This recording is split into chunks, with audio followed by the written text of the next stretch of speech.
who wins between the Lakers and the Clippers in a 7-game series? Well, I think Magic hit it on the head. The Clippers are certainly the deeper team. They're, I think, the better team. I would have them favored. Now, I don't think the Lakers can't beat them. I think the Clippers are favored. I would say maybe 65-35, something like that. But the Lakers have a shot, and Magic hit it on the head. I think a few things have to happen for the Lakers to beat them. It's possible. One, LeBron has to put on some type of heroic performance where you just kind of lift your team over a better team. He did it in 2016, coming down from the 3-1 deficit against Golden State. Can he do it at 35 years old? We'll see, but that's necessary. The second thing, and this is the big one to me, Anthony Davis has got to dominate that series. Because even as great as LeBron may be, Kawhi is going to be great, and Paul George is going to be great on the perimeter. They have nobody that really can match up with Anthony Davis. Now, Marcus Morris was a good get, and he can defend in the low post and, you know, probably defend him better than Kawhi and Paul George and Zubac and Montrezl Harrell. But still, AD should be able to have his way against whoever they put on him. The question is, does he have that mentality? And what is baffling me about the Lakers is that if you look at their numbers, now this number is going to shock you because it shocked me when I first found it out a few weeks ago. Anthony Davis is only averaging 5.5 minutes on the court in the fourth quarters. And it's not because they're blowing everybody out, because LeBron is playing 9 minutes a game in the fourth. It is because the way they stagger the minutes, they have AD play the whole third quarter and then sitting for bulks of the fourth. But he's only averaging 3 points in the fourth quarter. Of his 27, only 3 of them are coming in the fourth, and only 3 shots in the fourth quarter. So I think the second half of the season for the Lakers needs to be about, you got to change that rotation, first of all, and have AD playing most of the fourth quarter and feed him, even if it costs you some games.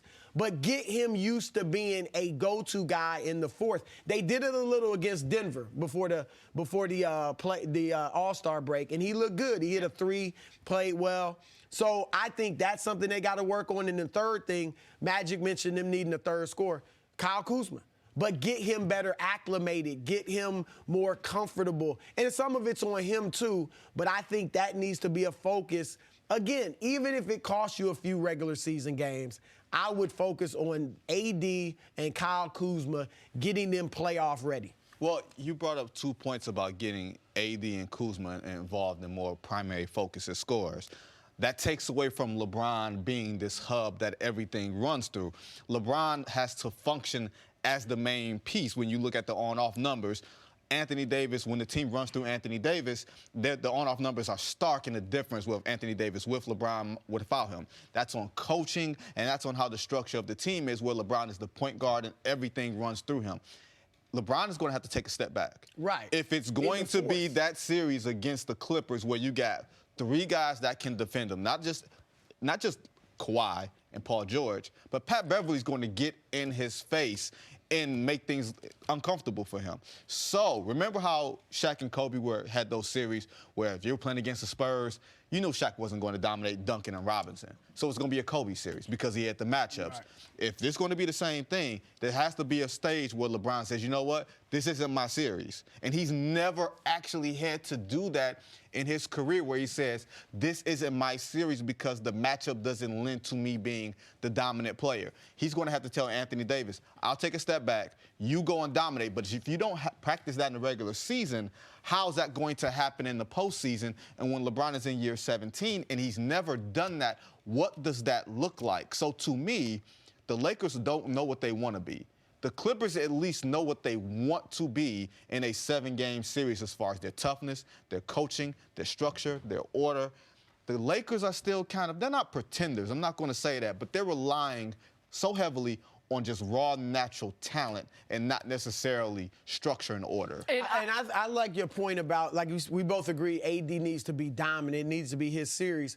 But that doesn't mean, I don't know that means LeBron having to step back because LeBron is the point guard.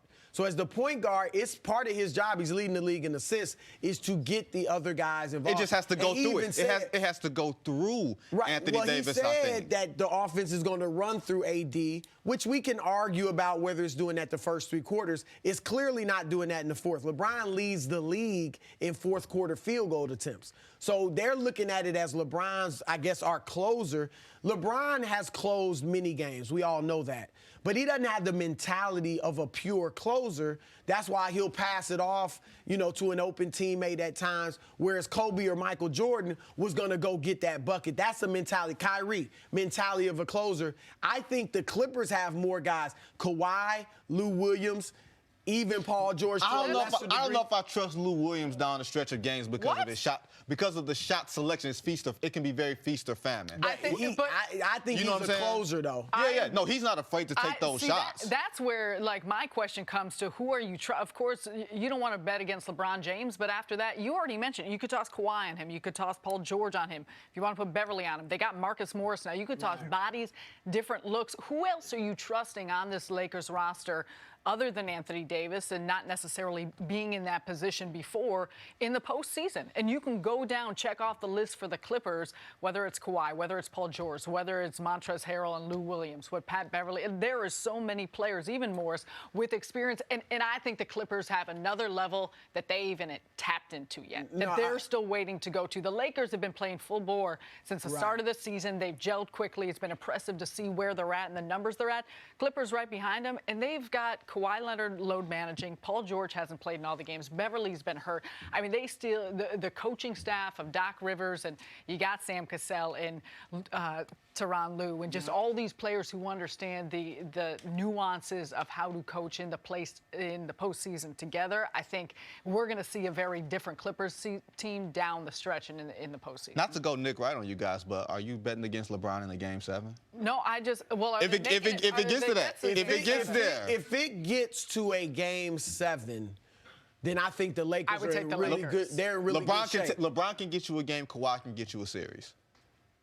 That's a good way to put it. Yeah, look. But to me, it's not just Kawhi. That's why I think the Clippers. You look at the totality. I don't know if Game 17 can get you a series anymore. Oh yeah, he can get you a series. But I look. If the Lakers get them to Game 7, we know it's going to be a home game for the Lakers. Whoever has the advantage. That's the that'd be good for them because that means they've played them tough. They need to beat the Clippers once in the regular season, though. Thanks for watching. Subscribe here to get the latest from the show. Also, be sure to check out more of the best clips from First Things First, or go watch a few segments from our other shows on FS1.